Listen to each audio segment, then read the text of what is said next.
Netflix இந்த ஒரு வருஷத்தில் மட்டும் கிட்டத்தட்ட 40 to 50% கிராஷ் ஆகிருக்கு. இது வேல்யூ ட்ராப்பா இல்லை அண்டர் வேல்யூடு ஸ்டாக்கான்னு வாங்க தமிழில் எளிமையாக பார்க்கலாம். ஹாய் ஹலோ நண்பர்களே, welcome to dollar investor Tamil. நம்ம சப்ஸ்கிரைபர் ஒருத்தர் நெட்ஃப்ளிக்ஸை பற்றி அனலைஸ் பண்ணுங்கன்னு சொல்லி நம்மகிட்ட கேட்டிருந்தாரு. ஸோ அவருக்காக தான் இந்த வீடியோ. வாங்க ஸ்ட்ரைட்டாக கண்டென்ட்டுக்குள்ளே போயிடலாம்.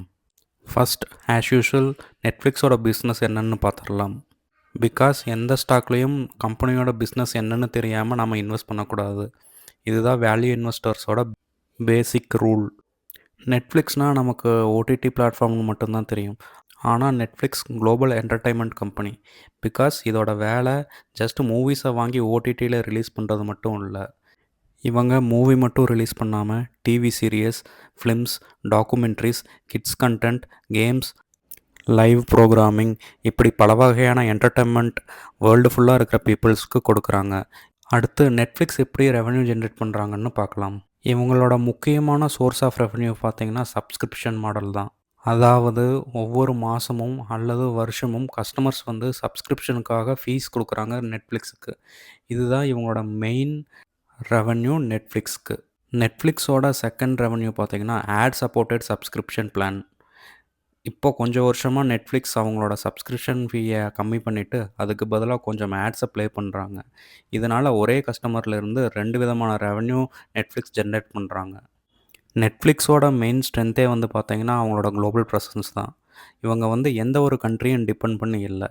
ஏதாவது ஒரு கண்ட்ரியில் ப்ராப்ளம்னாலும் அதை இவங்களுக்கு பெரிய அளவுக்கு பாதிக்காது. வாங்க இப்போது நெட்ஃப்ளிக்ஸோட ஃபினான்சியல்ஸ் எப்படி இருக்குதுன்னு பார்க்கலாம். ஃபஸ்ட்டு ரெவென்யூ, அதாவது மொத்த வருமானம்.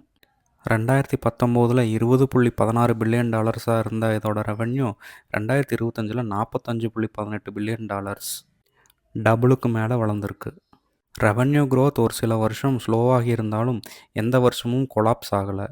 எவ்ரி இயர் நியூ ரெவென்யூ ஹையை தொட்டிருக்கு. இதுதான் ஒரு நல்ல பிஸ்னஸ்க்கு அடையாளம். நம்மளோட ஃபஸ்ட்டு மெட்ரிக்கான ரெவென்யூவில் நெட்ஃப்ளிக்ஸ் பாஸ் ஆயிருச்சு. நம்மளோட அடுத்த மெட்ரிக் இபிஎஸ், அதாவது ஏர்னிங் பர் ஷேர். ரெவென்யூ நல்லா வளர்ந்துருக்கு, ஆனால் ஷேர் ஹோல்டருக்கு பெனிஃபிட் கொடுத்துருக்கா இல்லையான்னு சொல்கிற மெட்ரிக்ஸ் தான் இபிஎஸ். 2021 $1.12 இருந்த நெட்ஃப்ளிக்ஸோட இபிஎஸ் 2025 $2.53, டபுளுக்கு மேலே வளர்ந்துருக்கு. இந்த மெட்ரிக் சொல்ல வர்றது என்னென்னா, நெட்ஃப்ளிக்ஸோட மேனேஜ்மெண்ட் வர்ற ரெவென்யூவை ப்ராஃபிட்டாக கன்வெர்ட் பண்ணுறாங்க. இதுதான் ஒரு நல்ல மேனேஜ்மெண்ட்டுக்கு அழகு. Next free cash flow. 2024 நெட்ஃப்ளிக்ஸோட ஃப்ரீ கேஷ் ஃப்ளோ பார்த்திங்கன்னா $6,921 பில்லியன். அதுவே 2025 பார்த்திங்கன்னா $9,461 பில்லியன். நெட்ஃப்ளிக்ஸில் அவங்ககிட்ட ஃப்ரீ மணி எக்கச்சக்கமாக இருக்குது. இந்த பணத்தை வச்சு ஒரு கம்பெனி அதோட க்ரோத்துக்கு எப்படி வேணாலும் யூஸ் பண்ணலாம். எக்ஸாம்பிளுக்கு உங்களுக்கு புரிகிற மாதிரி சொல்லணுன்னா, ஒரு புது கம்பெனியை அக்வயர் பண்ணலாம், இல்லை நியூ சீரியஸ் ஆர் ஃபிலிம்ஸ் எடுக்கலாம். மெயினாக எப்போவாவது எக்கனாமிக் ஸ்லோடவுன் வந்தால் ஒரு கம்பெனியை காப்பாற்றுறது ஃப்ரீ கேஷ் ஃப்ளோ தான். இப்போது உங்களுக்கு ஃப்ரீ கேஷ் ஃப்ளோவோட இம்பார்ட்டன்ஸ் புரிஞ்சிருக்கும். வாங்க அடுத்த மெட்ரிக்ஸ் பார்க்கலாம்.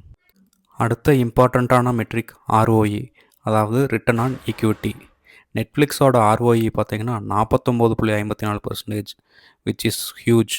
இது மைக்ரோசாஃப்ட், கூகுள் போன்ற முன்னணி நிறுவனங்களை விட ஜாஸ்தி. இந்த மெட்ரிக்கை நாம் எதுக்காக இம்பார்ட்டண்ட்டாக பார்க்குறோன்னா, ஷேர் ஹோல்டர்ஸ் ஆகிய நாம் நெட்ஃப்ளிக்ஸில் இன்வெஸ்ட் பண்ணுற மணியை வச்சு அவங்க எவ்வளோ ப்ராஃபிட் பண்ணுறாங்கன்னு சொல்கிற மெட்ரிக் தான் ROE. விச் மீன்ஸ் நாம் $100 நெட்ஃப்ளிக்ஸில் இன்வெஸ்ட் பண்ணுறோம்னா நம்ம $100 வச்சு நெட்ஃப்ளிக்ஸ் $50 ப்ராஃபிட் பண்ணுறாங்க. அடுத்த மெட்ரிக் ROIC. நெட்ஃப்ளிக்ஸோட ROIC பார்த்திங்கன்னா 31.11%, விச் இஸ் எக்ஸலண்ட். இந்த மெட்ரிக் நமக்கு சிம்பிளாக என்ன சொல்ல வர்றதுன்னா, ஒரு கம்பெனி தன்னோட பிஸ்னஸில் போட்ட மொத்த பணத்தையும் வச்சு எவ்வளோ ப்ராஃபிட் பண்ணுறாங்கன்னு சொல்கிற மெட்ரிக் தான் ROIC. இதுக்கு முன்னாடி பார்த்தது ROE. இந்த ரெண்டுக்கான வித்தியாசம் நீங்கள் தெரிஞ்சுக்கோங்க.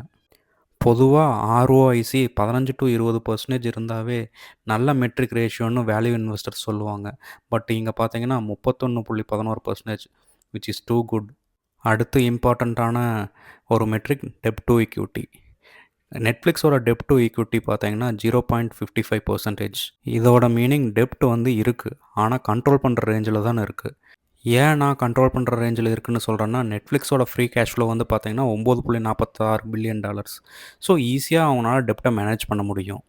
இதுதான் நெட்ஃப்ளிக்ஸோட ஃப்ரீ கேஷ் ஃப்ளோ அட்வான்டேஜ். இப்போ நாம் பார்த்த ஃபினான்ஷியல் ஸ்டேட்மெண்ட்ஸ் படி revenue, EPS, free cash flow, ROE, ROIC, டெப்ட் இது எல்லாத்துலேயும் நெட்ஃப்ளிக்ஸ் பாஸ் ஆயிருச்சு. வாங்க அடுத்து நாம் இந்த ப்ரைஸில் நெட்ஃப்ளிக்ஸை வாங்கலாமா வேண்டாமான்னு நெட்ஃப்ளிக்ஸோட வேல்யூவேஷனை வச்சு பார்க்கலாம். First metric PE. நெட்ஃப்ளிக்ஸோட கரண்ட் பிஇ பார்த்தீங்கன்னா 22.45. அதே டைம் நெட்ஃப்ளிக்ஸோட இண்டஸ்ட்ரி பிஇ பார்த்தீங்கன்னா 27.69. ஸோ இந்த மெட்ரிக் நமக்கு என்ன சொல்ல வருதுன்னா, நெட்ஃப்ளிக்ஸ் அவங்களோட காம்படிட்டர்ஸை விட லோ வேல்யூஷனில் ட்ரேட் ஆகிட்டுருக்காங்க. எப்போவும் கரண்ட் பிஏ மட்டும் வச்சே நம்ம ஃபைனலைஸ் பண்ணிடக்கூடாது. மினிமம் லாஸ்ட் 5 இயர்ஸ் பிஇ பார்க்கணும்.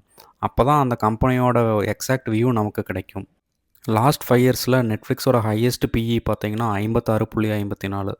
அதுவே லோயஸ்ட் பிஇ பார்த்தீங்கன்னா 19.79. Current PE 22. As per current PE Netflix இப்போ நல்ல ரேஞ்சில் தான் ட்ரேட் ஆகிட்டுருக்கு. ஆல்மோஸ்ட் அதோட லோயஸ்ட் லெவலில் ட்ரேட் ஆகிட்டுருக்கு. இது நல்ல நியூஸ் இன்வெஸ்டர்ஸ்க்கு. அடுத்த இம்பார்ட்டண்ட்டான metric PEG ratio. PEG ratio நெட்ஃப்ளிக்ஸுக்கு 0.86 இருக்குது. ஒரு கம்பெனியோட பிஇஜி ரேஷியோ லெஸ் தென் 1க்கு கீழே இருந்தால் அட்ராக்டிவ் வேல்யூ ஜோனில் இருக்குதுன்னு அர்த்தம். விச் மீன்ஸ் கம்பெனியோட எதிர்கால வளர்ச்சிக்கு நம்ம கொடுக்குற கரண்ட் ப்ரைஸ் குறைவு. இது நமக்கு பாசிட்டிவ் சைன். இப்போ உங்களுக்கு ஒரு கொஸ்டின் வந்திருக்கும். என்னடா இவன் எல்லா மெட்ரிக்ஸும் நல்லா இருக்குன்னு சொல்கிறான், ஆனால் லாஸ்ட் 1 இயரில் மட்டும் 40-45% கிராஷ் ஆகிருக்குன்னு.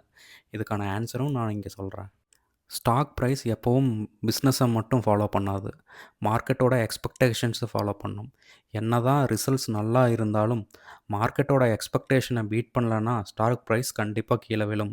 அதே மாதிரி interest rate hike, institutional profit booking, competitors பற்றிய பயம், இப்படி பல ரீசன்ஸ்னால ஸ்டாக் ப்ரைஸ் கீழே விழும். ஓகே, நாம் இப்போ கன்க்ளூஷனுக்குள்ளே போயிடலாம். Financial, balance sheet, free cash flow எல்லாமே சூப்பராக இருக்குது நெட்ஃப்ளிக்ஸில்.